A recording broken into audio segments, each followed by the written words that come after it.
On the morning of January 14th, 1943, Royal Australian Air Force Flight Sergeant Ernest Edward Noakes stood in the fetid kitchen of Changi Prison Camp, staring at a delivery that would either save 2,800 men or kill them faster than starvation already was.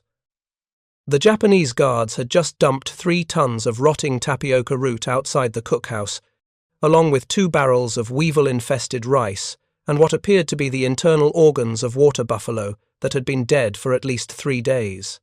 The smell hit Noakes before he saw the supplies, a putrid combination of decay, fermentation, and something else he couldn't quite identify, but that made his empty stomach heave. Noakes was 31 years old, from Brisbane, Queensland. He had enlisted in the Royal Australian Air Force in March of 1941 because the war needed mechanics, and he had spent 7 years working on truck engines at a transport company. The RAAF made him an aircraft mechanic, assigned him to Number Four-Five-Three Squadron, and sent him to Malaya. He arrived in Singapore in October of 1941. 2 months later, the Japanese invaded. By February 15th, 1942, Singapore had fallen, and Noakes was a prisoner of war. If you're enjoying this deep dive into the story, hit the subscribe button and let us know in the comments from where in the world you are watching from today. He had been a prisoner for 11 months. In that time, he had watched his weight drop from 175 pounds to less than 110. He had watched dysentery kill dozens of men in the camp hospital. He had watched malaria burn through entire barracks. He had watched beriberi turn strong men into skeletal figures who could barely walk. He had watched tropical ulcers eat through flesh down to the bone. And he had watched the Japanese food rations shrink month by month until they barely qualified as food at all. The Japanese provided each prisoner with approximately 400 calories per day. A man doing hard labour, and most prisoners were forced into labour details, needed at least 3,000 calories to maintain body weight. The math was simple and brutal. Every prisoner in Changi was slowly starving to death. The only question was how long each man would last before malnutrition or disease finished him. Noakes had not chosen to become a cook. He had been a mechanic. He knew carburetors, spark plugs, timing chains, and compression ratios. He knew nothing about cooking. But in August of 1942, the camp's senior medical officer, Colonel Albert Coates, had pulled him aside and told him the camp needed someone in the kitchen who understood chemistry and mechanical processes. Coates believed that cooking for 2,800 men with inadequate supplies was less about culinary skill and more about maximizing nutritional yield from minimal inputs. He needed someone who could think systematically about the problem. Noakes had protested. He was not a cook. He did not know recipes. He had never prepared food for more than his own family. Coates had been blunt. The current cooks were well-meaning but inefficient. They were boiling rice and vegetables separately, throwing away the starch water, and losing most of the nutritional content in the process. Men were dying from vitamin deficiencies that could be prevented if the food were prepared differently. Coates needed someone who could engineer a better system. Would Noakes do it? Noakes said yes, because refusing was not an option. In a prisoner of war camp, you did what the senior officers told you to do. You did your job. You survived another day. The kitchen operated on a simple schedule. Breakfast was served at 0600 hours. It consisted of rice gruel so thin it was essentially rice-flavoured water. Lunch was served at 1200 hours. It consisted of boiled rice with whatever vegetables the Japanese provided, usually rotting sweet potatoes or tapioca. Dinner was served at 1800 hours. It was the same as lunch. 3 meals, approximately 400 calories total, every single day. The men ate in shifts because there were not enough bowls. Most prisoners had fashioned their own eating containers from tin cans or carved bamboo. They would line up outside the cookhouse, receive their portion, eat it immediately, and return the container for the next man. The entire process took 3 hours per meal.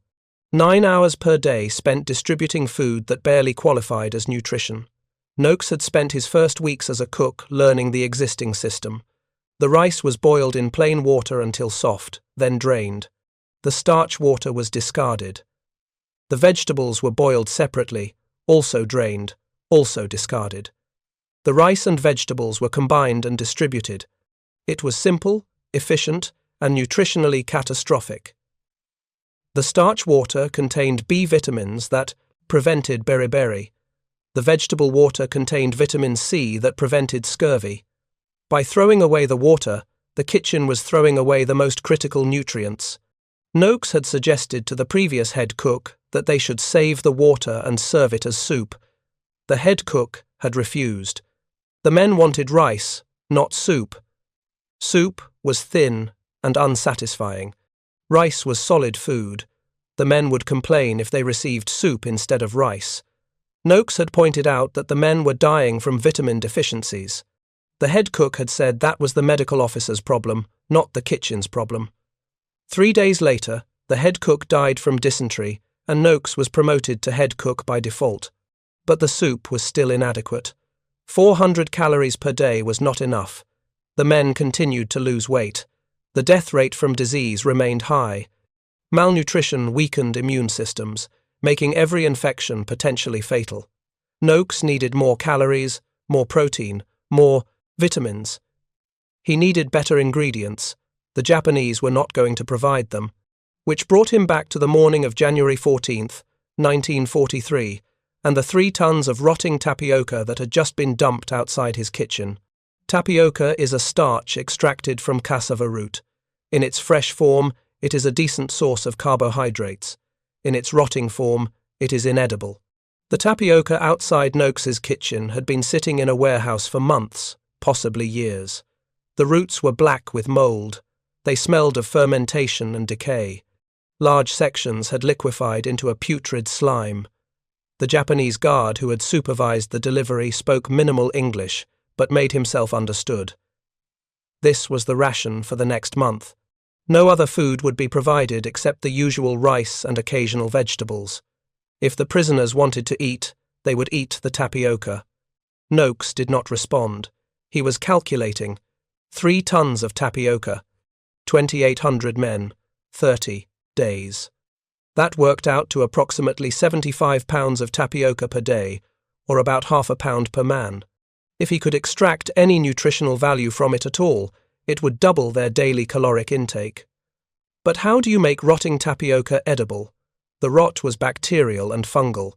Cooking would kill the bacteria, but would not remove the toxins they had produced. Eating toxin-contaminated food would cause severe gastrointestinal distress, possibly fatal in men whose bodies were already weakened by malnutrition. Noakes called for volunteers.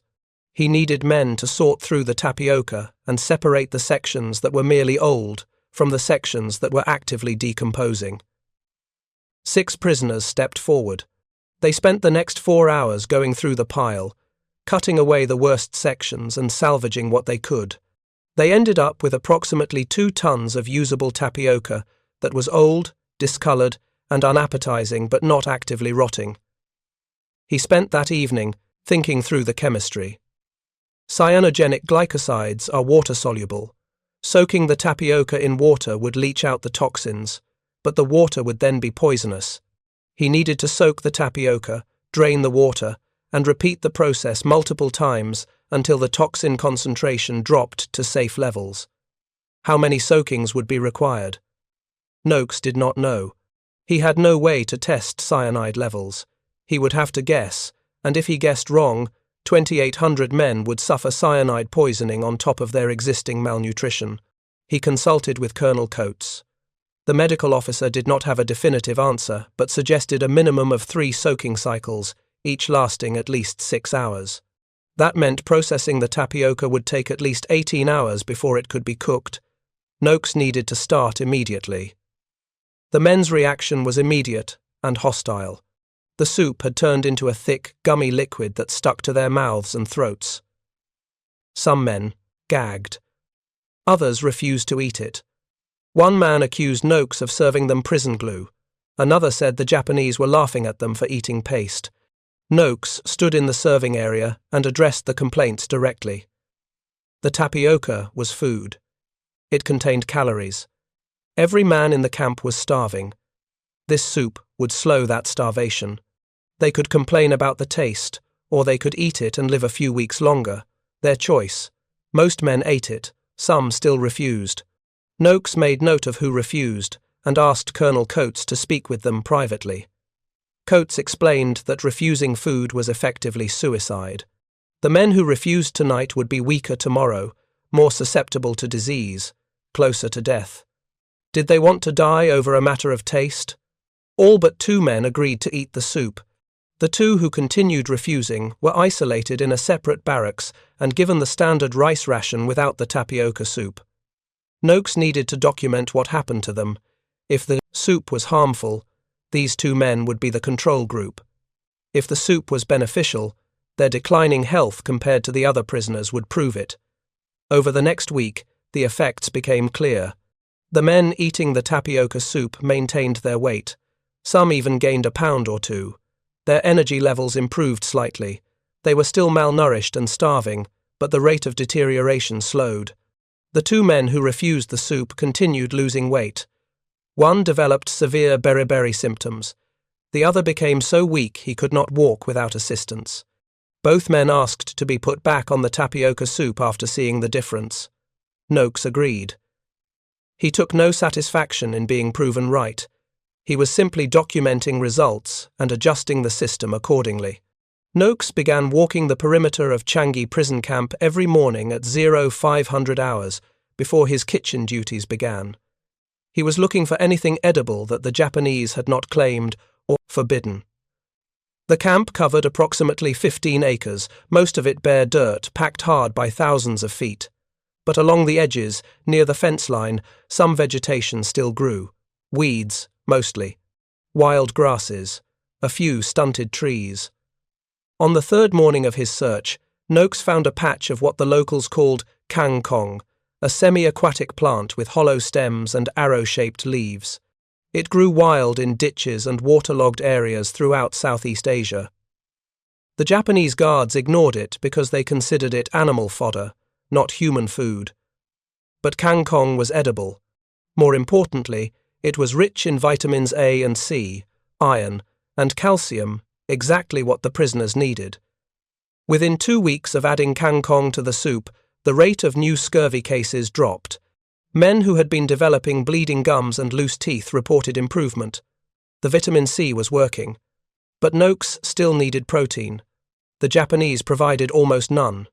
The occasional water buffalo organs delivered to the kitchen were so decomposed they were unusable. The rice contained minimal protein. The tapioca contained none. The kangkong contained traces, but not enough. Men were dying from protein deficiency. Their bodies were consuming their own muscle tissue to survive. Some men had become so weak they could not stand. Others had developed severe edema swelling caused by fluid retention when the body lacks sufficient protein to maintain proper fluid balance. Noakes needed a protein source that the Japanese would not confiscate. It needed to be something the prisoners could produce themselves or find within the camp. He spent several nights lying awake on his bamboo sleeping platform, thinking through the problem. Insects were one possibility. Insects contain protein, but catching enough insects to feed 2,800 men was impractical. The prisoners were already catching and eating any insects they found. Grasshoppers, beetles, termites, anything that moved was fair game, but the supply was insufficient and unreliable. Fish would have been ideal, but the camp was miles from the ocean, and the Japanese controlled all waterways. There were no fish available. Then Noakes remembered something from his childhood in Brisbane. His grandmother had kept chickens, and she had fed them on kitchen scraps supplemented with sprouted grains. Sprouting increased the protein content of the grains and made them easier to digest. His grandmother had called it malting, and said it was the same process used to make beer. Noakes realized he could sprout the rice. Sprouted rice contained more protein than unsprouted rice, more B vitamins, and more digestible starches. The process was simple. Soak the rice in water for 12 hours. Drain the water. Keep the rice moist but not submerged. Within 2 to 3 days, small sprouts would emerge from the grain. Once sprouted, the rice could be cooked and eaten. He ran the idea past Colonel Coates. The medical officer was skeptical. Sprouting would reduce the total volume of rice because some of the starch would be consumed during the sprouting process. They would be trading quantity for quality. Was that a good trade when the men were already starving? Noakes argued that it was. The prisoners were not dying from lack of calories alone. They were dying from specific nutritional deficiencies. Beriberi from lack of thiamine, pellagra from lack of niacin, protein deficiency from lack of amino acids. Sprouting the rice would address those deficiencies even if it reduced total calories slightly. The men noticed the difference immediately. Several commented that the soup actually tasted like food now. Others said they felt less hungry after eating. One man said it reminded him of the porridge his mother used to make, which was probably the highest compliment Noakes had received since becoming head cook. Encouraged by the response, Noakes began sprouting larger batches of rice. He dedicated one of the metal drums entirely to the sprouting process. Every 3 days, a new batch was ready. The sprouted rice became a permanent addition to the soup. But Noakes was not finished. He had solved the vitamin problem with kangkong. He had partially solved the protein problem with sprouted rice, but the soup was still deficient in fat. Human bodies need fat to absorb certain vitamins, to maintain cell membranes, and to provide concentrated energy. The prisoners were receiving almost no fat in their diet. Some men had developed skin conditions. Others had problems with their vision. These were symptoms of fat-soluble vitamin deficiencies. Noakes needed a fat source. But where could he find fat in a prison camp where every scrap of food was already being consumed? The Japanese certainly were not providing any. The answer came from an unexpected source. A prisoner named Harold Williams approached Noakes in the kitchen one morning and asked if the kitchen needed soap. Noakes said the kitchen had no animal, fat. Everything edible had already been eaten. But Williams' mention of soap making had triggered a thought. Soap is made through a chemical process called saponification. Fat molecules react with lye to produce soap and glycerin, but that process is reversible. If you had soap, you could potentially extract the fat back out of it through a reverse saponification process. He asked Williams if reverse saponification was possible. Williams said it was, in theory. You would need an acid to break apart the soap molecules. Vinegar would work, or any strong acid. But why would anyone want to extract fat from soap? Noakes explained. Williams looked at him like he had lost his mind. Noakes was suggesting that the prisoners eat soap fat. Williams pointed out that soap fat was not food grade. It could contain all sorts of industrial contaminants. It might make people sick. Noakes countered that the prisoners were already dying from fat deficiency. If the soap fat was toxic, they would know, within a few days. If it was safe, it could save lives. Williams reluctantly agreed to try. Williams carefully skimmed off the fat layer. It was grey, foul-smelling, and absolutely unappetizing. He brought it to Noakes. Noakes heated it to sterilize it, then added a small amount to that evening's soup. The soup developed a slight oily sheen on the surface. The taste did not change noticeably, but the texture became slightly richer. The prisoners ate it without knowing about the soap fat. Noakes saw no reason to tell them. If they knew they were eating soap, they would refuse on principle, even if the soap was safe and nutritionally beneficial. Within a week, some men reported that their skin conditions were improving. Others said their night vision was getting better. The fat-soluble vitamins were being absorbed properly now. Colonel Coates confronted Noakes after hearing rumours about soap in the kitchen. Noakes explained the entire process. Coates was horrified, impressed, and resigned all at once. He said Noakes was either a genius or insane, possibly both. But he could not argue with the results. The prisoners were measurably healthier than they had been 2 months ago. The death rate had dropped. New cases of deficiency diseases were declining. Men who had been on the edge of death were recovering. Noakes agreed to both conditions. The soap fat remained a permanent, secret ingredient in what the prisoners had started calling Noakes Miracle Soup. By March of 1943, the soup had evolved into a complex nutritional system. The base was boiled rice, including the starch water. The rice was partially sprouted to increase protein and vitamin content. Tapioca added carbohydrates and bulk. Kangkong and other foraged greens provided vitamins A, C, and K.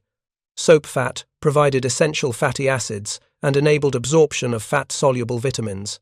The soup was served 3 times per day, every day, to every prisoner in the camp. Colonel Coates told the commandant that the prisoners were simply adjusting to their circumstances. The commandant did not believe him, but had no evidence to the contrary. The Japanese inspected the kitchen multiple times but found nothing unusual: rice, tapioca, vegetables, and water. That was all they saw. They did not understand the preparation methods. They did not recognize the significance of the sprouted rice or the foraged kangkong. They certainly did not know about the soap fat. If you find this story engaging, please take a moment to subscribe and enable notifications. It helps us continue producing in-depth content like this. The Japanese remained suspicious, but took no action. As far as they were concerned, if fewer prisoners were dying, it meant fewer bodies to dispose of and less paperwork to file. The camp administration was satisfied with the status quo, but Noakes was not satisfied. The soup had stabilized the situation, but the prisoners were still malnourished. They were still losing weight, just more slowly. They were still susceptible to disease. The soup was buying time, but time for what? The war showed no signs of ending. The prisoners could be held at Changi for years. Could they survive that long on the soup alone? In May of 1943, the situation deteriorated. The Japanese reduced the rice ration by 30%. No explanation was given. The reduction was simply announced and implemented. Noakes now had to feed 2,800 men on approximately 280 calories per day, down from 400. The immediate effect was catastrophic. Men who had been stable began losing weight again. Energy levels dropped. The rate of disease increased. Within 2 weeks, the death rate climbed back to 5 per day. All of Noakes's progress was being undone. Noakes spent a full day sitting in the kitchen, staring at the empty metal drums, trying to think of a solution. There had to be something he had missed. Some source of nutrition he had not considered. Some chemical process he had not exploited. Then he remembered something else from his grandmother's chicken coop. She had fed the chickens oyster shells to provide calcium for strong eggshells. The chickens would eat the shells, digest them, and use the calcium to produce eggs. Could humans do something similar? The camp was built on land that had been a coastal marsh decades ago. The soil contained shell fragments from ancient shellfish. If Noakes could collect those shell fragments, grind them into powder, and add them to the soup, he could provide calcium supplementation. Calcium would help prevent bone loss in the starving prisoners. It would not provide calories, but it might help them maintain skeletal structure while they waited for food supplies to improve. He organized another foraging detail. Prisoners dug up soil from around the camp perimeter and sifted it for shell fragments. They collected approximately 10 pounds of shells per day. Noakes had the shells, boiled to sterilize them, then ground into fine powder using rocks. The powder was added to the soup. It gave the soup a gritty texture, but most prisoners did not complain. They had long since stopped caring about texture. They only cared about survival. The calcium supplementation worked. Bone fractures, which had been increasing due to osteoporosis caused by malnutrition, decreased in frequency. Men who had been developing stress fractures from simple activities like walking reported that the pain was diminishing. The calcium was strengthening their bones enough to prevent complete skeletal collapse. But calcium was not calories. The prisoners continued to starve. By June of 1943, the situation had become desperate. The average prisoner weight had dropped below 100 pounds. Men were dying at a rate of 6 per day. The camp hospital was overwhelmed with disease cases. Dysentery, malaria, beriberi, pellagra, and infections from tropical ulcers were killing men, faster than the medical staff could treat them. The discussion lasted 3 hours. No consensus was reached. Some officers argued for resistance, others argued for patience. Noakes sat in the corner and said nothing. He was not an officer. His job was to cook, not to make policy decisions. After the meeting ended, Coates approached him privately. The medical officer asked if there was anything else Noakes could do in the kitchen, any other nutritional tricks he had not yet tried, any way to extract more value from the meagre supplies. Noakes said he had exhausted all possibilities. He had optimized the preparation methods. He had found every supplemental food source in the camp. He had even resorted to extracting fat from soap. There was nothing left to do except wait for the Japanese to provide more food or for the war to end. Coates asked if Noakes had considered fermentation. Noakes did not understand the question. Coates explained that certain fermentation processes could create vitamins that did not exist in the original ingredients. For example, fermenting soybeans created vitamin B12, which was otherwise absent from plant-based diets. If Noakes could find something to ferment, he might be able to produce vitamins synthetically. Noakes asked what could be fermented. Coates said almost anything containing carbohydrates. Rice could be fermented. Tapioca could be fermented. Even the kangkong could be fermented if the conditions were right. The key was controlling the fermentation to encourage beneficial bacteria and prevent harmful bacteria. Noakes had no experience with fermentation, but he understood the basic principle. Bacteria consume sugars and produce various byproducts, including vitamins, acids, and alcohols. If he could culture the right bacteria, he could potentially create a fermented food product that was more nutritious than the raw ingredients. The problem was controlling which bacteria grew. Without proper laboratory equipment, temperature, control, or starter cultures, fermentation was essentially random. He might produce something beneficial. He might produce something toxic. The only way to know was to try and see what happened. Noakes began experimenting with small batches. He took a portion of the rice water, left it in a covered drum, and allowed it to ferment naturally for 3 days. The result was a sour, alcoholic liquid that smelled like vinegar. He tasted it cautiously. It was unpleasant, but not harmful. He added a small amount to the soup. The soup took on a tangy flavour that was actually more palatable than the bland taste it usually had. More importantly, the fermented rice water contained B vitamins created by the fermentation process. Noakes had no way to measure vitamin content, but he knew from his grandmother's beer making that fermentation created B vitamins. If the prisoners consumed fermented rice water, they might get additional vitamins beyond what was present in the raw rice. By August 1943, Noakes's soup had become the sole reason 2,800 men at Changi Prison Camp were still alive. The Japanese rations had been cut twice more. The prisoners were receiving approximately 150 calories per day from official sources. Noakes's soup provided perhaps another 200 calories plus vitamins, minerals, protein, and fat from unconventional sources. It was barely enough to sustain life, but it was enough. The death rate stabilized at 3 per day. That was still horrific, 90 men per month, but it was better than the alternative. Without the soup, the entire camp would have died within 6 months. Then, on August 23, 1943, a cholera outbreak swept through the camp. Cholera is a bacterial infection that causes severe diarrhea and dehydration. In healthy individuals, it is dangerous but treatable. In severely malnourished prisoners with no access to intravenous fluids or antibiotics, it is a death sentence. The outbreak started in one barracks and spread rapidly. Within 3 days, over 200 men were infected. Within a week, 50 were dead. The camp hospital was completely overwhelmed. There were not enough medical supplies, not enough clean water, not enough staff to treat everyone. Colonel Coates came to Noakes with an impossible request.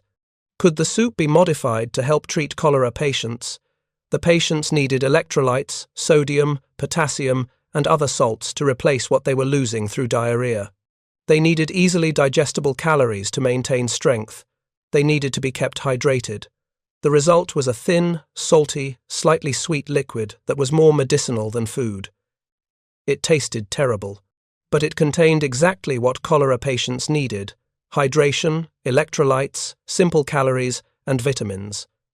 Coates distributed the modified soup to the cholera patients. They drank it because they had no other options. Within 24 hours, several patients showed improvement. The modified soup was keeping them hydrated long enough for their immune systems to fight the infection.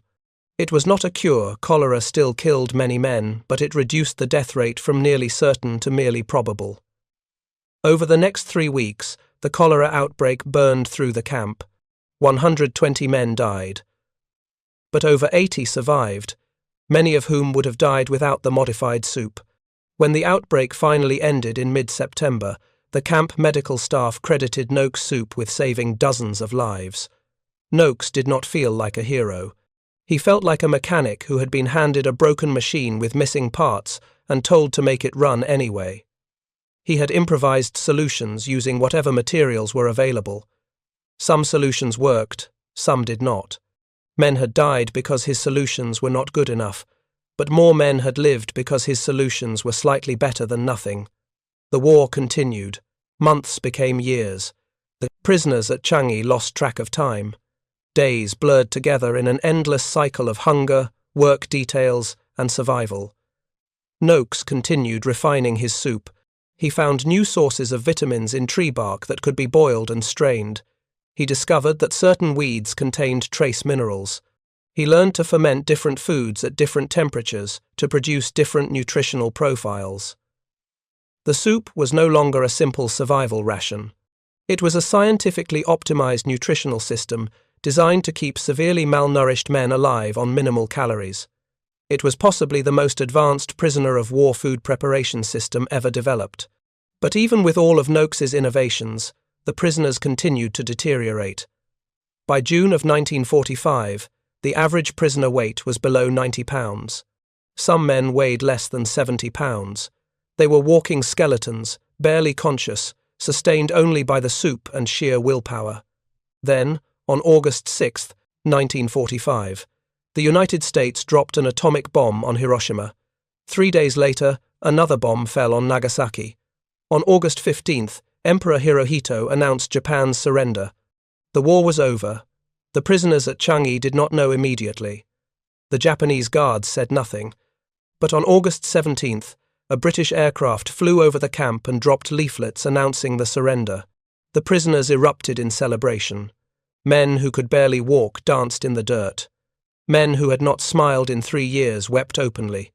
They had survived, but survival had come at a terrible cost. Of the approximately 3,000 prisoners who had been held at Changi at various times during the war, over 600 had died from disease, malnutrition, and mistreatment. The survivors were physically and psychologically damaged in ways that would never fully heal. Allied medical personnel arrived at Changi on August 28, 1945. They were shocked by what they found. The prisoners looked like concentration camp survivors, which in effect they were. Many men were too weak to stand. Others were delirious from malaria or other diseases. The medical teams immediately began emergency treatment, providing intravenous fluids, antibiotics, and proper food. One of the first questions the medical teams asked was how so many prisoners had survived on such inadequate rations.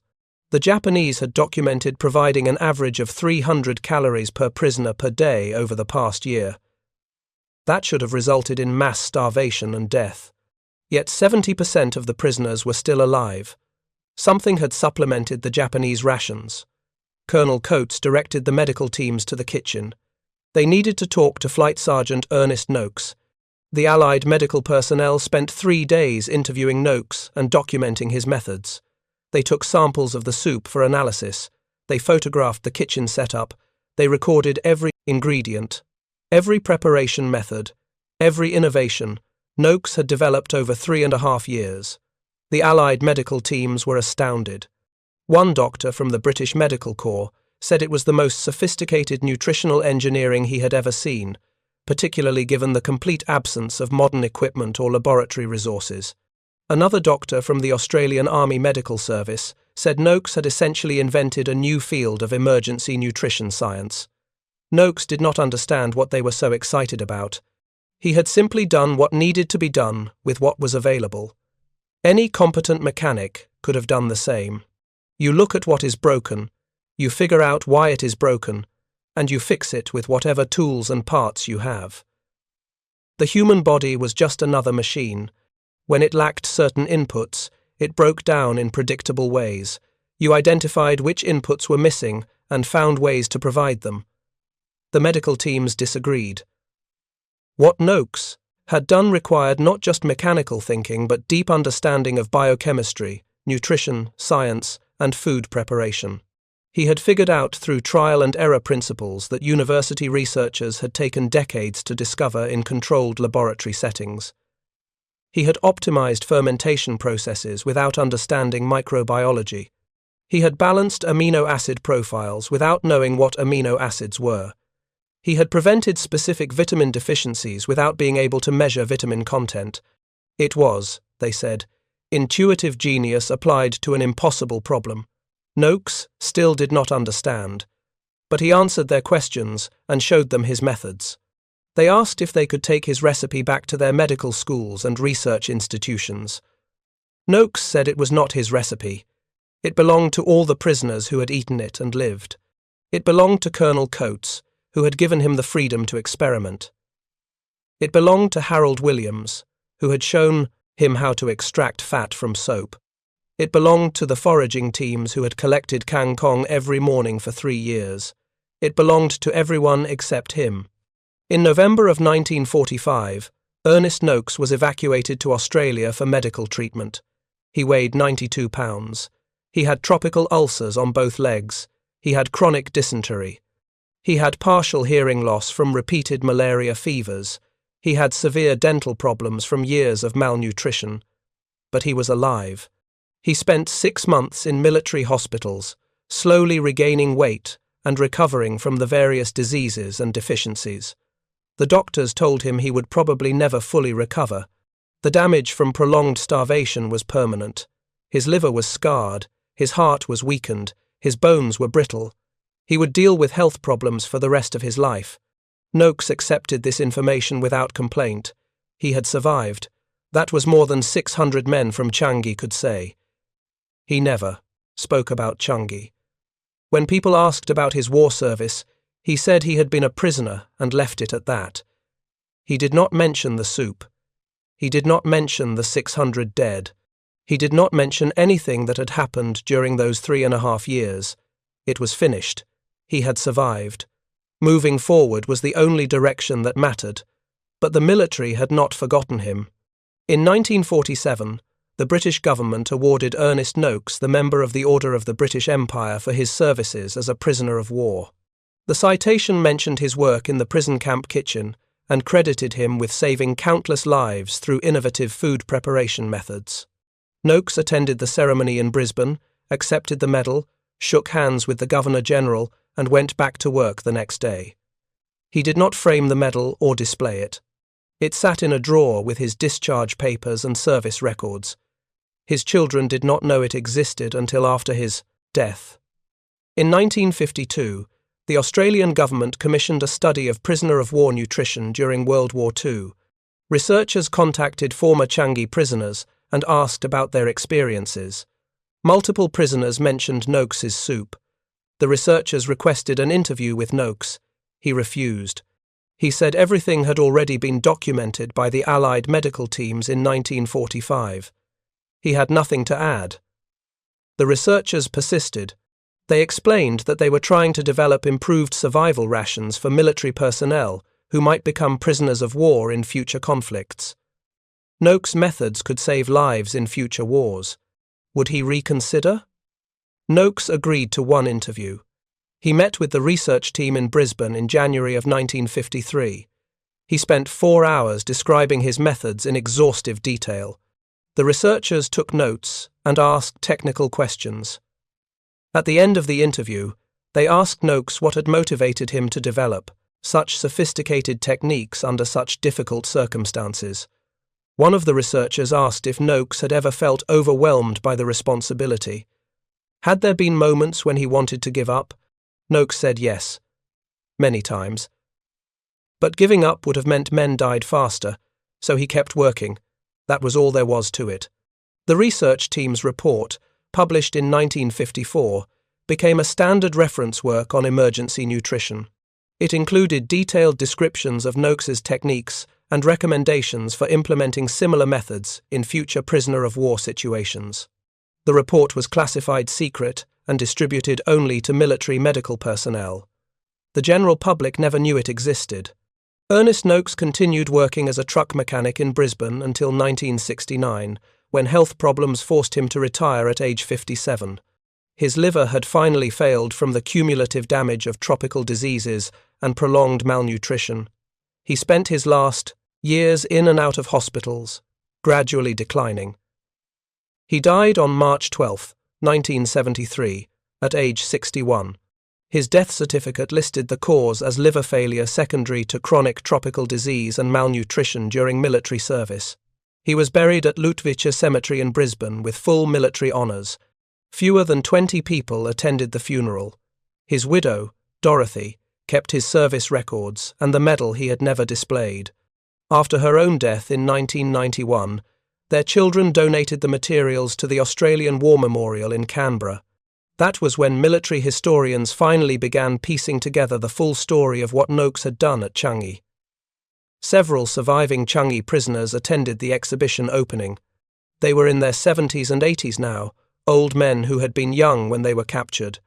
A reporter asked one of them, a former sergeant named William Griffiths, whether Noakes's soup had really saved lives. It absolutely had. He remembered being reduced to 78 pounds, unable to walk, certain he was going to die.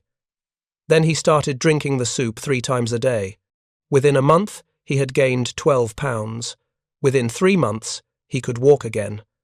He had survived Changi because of that soup. So had hundreds of other men. The reporter asked what the soup had tasted like. Griffiths laughed and said it tasted awful, like wallpaper paste mixed with swamp water and industrial soap. But it kept them alive. And when you are starving to death, taste does not matter. Another survivor, James Morrison, told the reporter that Noakes had been the most important person in the camp, more important than the commanding officer, more important than the doctors, more important than anyone else. The commanding officer gave orders. The doctors treated the sick. But Noakes kept everyone alive long enough for orders and treatment to matter. Morrison had never forgotten that conversation. Noakes had. Genuinely believed he had done nothing special. He had solved a problem using the resources available. That was all. The fact that the problem was keeping 2,800 men alive on starvation rations did not make the solution heroic in Noakes' mind. It just made it necessary. In 2003, the Royal Australian Air Force commissioned a study of innovative thinking under extreme conditions. Researchers examined various cases where military personnel had developed creative solutions to life-threatening problems. Ernest Noakes's soup system was one of the primary case studies. The study concluded that Noakes's approach could be taught to military personnel as a framework for problem-solving under extreme conditions. The RAAF incorporated elements of his methods into survival training courses. In 2010, a group of nutritional scientists at the University of Queensland analysed Noakes' soup recipe using modern laboratory techniques. They wanted to understand exactly how the soup had worked at a biochemical level. Their analysis revealed several surprising findings.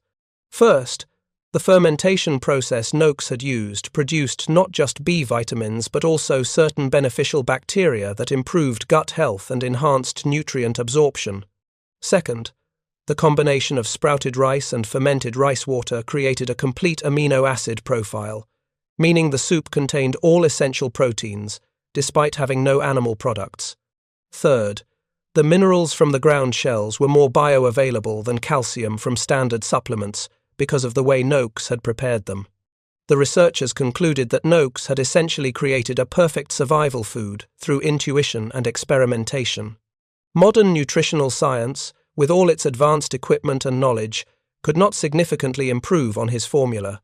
One of the researchers, Professor Margaret Chen, wrote an article for the Medical Journal of Australia titled Wartime: Innovation in Nutritional Science. The Changi Prison Camp Kitchen. The article examined Noakes' methods in detail and argued that his work represented a crucial but overlooked chapter in the history of nutrition science. The article generated significant academic interest. Several universities incorporated Noakes's story into their medical and nutritional science curricula as an example of applied scientific thinking. His soup recipe was analyzed in graduate seminars and research papers. He became, posthumously, a minor figure in the history of nutrition science. But the men who had survived Changi because of the soup did not need academic validation. They had known for 60 years that Noakes had saved their lives. Some of them, even decades later, would wake up from nightmares about Changi and remember the taste of that awful soup. And they would be grateful. By 2020, only a handful of Changi survivors remained alive. Most were over 95 years old. A documentary film crew contacted several of them to record their memories before they were gone. One survivor, Arthur Thompson, age 98, told the filmmakers that he thought about Noakes at least once a week. Not because of the soup specifically, but because of what the soup represented. Noakes had refused to accept that men had to die. The Japanese had decided that prisoners would receive starvation rations. Medical logic said that most prisoners would die within a year under those conditions. But Noakes had looked at the situation and said, no, there has to be a way. And he had found a way. Not a perfect way, not a way that saved everyone, but a way that saved more people than should have been possible. Thompson said that was the lesson he had taken from Changi. When someone tells you something is impossible, what they usually mean is they cannot imagine how to do it. But inability to imagine a solution is not the same as absence of a solution. There is almost always a way, if you are willing to think differently and work hard enough to find it. The documentary was never completed. Funding fell through and the project was abandoned.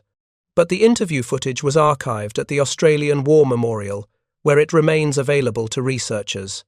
In 2023, the 80th anniversary of the cholera outbreak at Changi, the RAAF dedicated a memorial plaque at the Amberley Air Force Base in Queensland.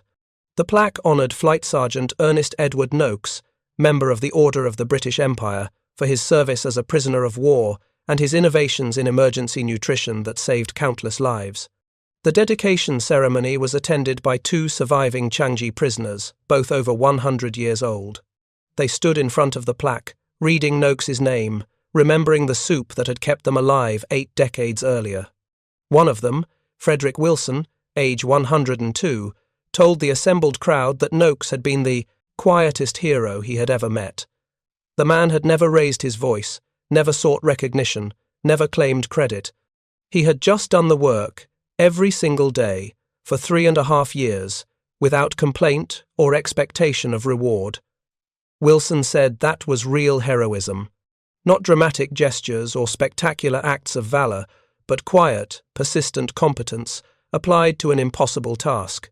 Noakes had shown up every morning at 0500 hours and figured out how to keep men alive for one more day. He did it again the next day, and the day after that, and the day after that, for 1,300 consecutive days. That kind of heroism did not make good movies or exciting stories. It was boring and repetitive and unglamorous, but it saved lives. And in the end, that was the only measure that mattered. Thank you for watching. For more detailed historical breakdowns, check out the other videos on your screen now, and don't forget to subscribe. What made Ernest Noakes remarkable was not just what he accomplished, but how he thought about it. He never saw himself as special. To him, the soup was just a technical problem that required a technical solution. The fact that the problem involved human lives and the solution required innovative thinking under extreme stress did not make it heroic. It just made it necessary. That mindset, the refusal to accept impossibility, the willingness to experiment with unconventional solutions, the persistence to keep refining and improving, even when progress was minimal, saved 2,800 men from starvation. Not all of them. 600 still died. But 2,200 lived who should not have survived. Those 2,200 men went home after the war. They married, had children, built careers, lived full lives. Their children had children. Their grandchildren had children. By now, Ernest Noakes's soup has thousands of descendants, people who exist because their grandfather or great-grandfather drank that awful tasting mixture of sprouted rice, fermented tapioca, kangkong, and rendered snail fat every day for 3.5 years. None of those descendants know they owe their existence to a mechanic from Brisbane who became a cook by necessity and saved lives by refusing to accept that 2,800 men had to die. Noakes would not have wanted recognition anyway. He would have said he was just doing his job. But his job, done with extraordinary competence under impossible conditions, changed the trajectory of thousands of lives. That is the definition of heroism, whether he accepted the label or not. The recipe for Noakes's soup still exists in military medical archives. It has been updated and refined using modern nutritional science, but the core principles remain the same. Maximize nutritional density from minimal ingredients. Use fermentation to create nutrients that do not exist in raw materials. Combine foods to create complete nutritional profiles. Optimize preparation methods to POWs, preserve and enhance nutritional content.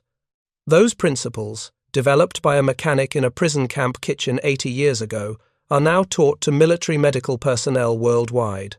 They are used in disaster relief operations, refugee camps, and emergency feeding programs.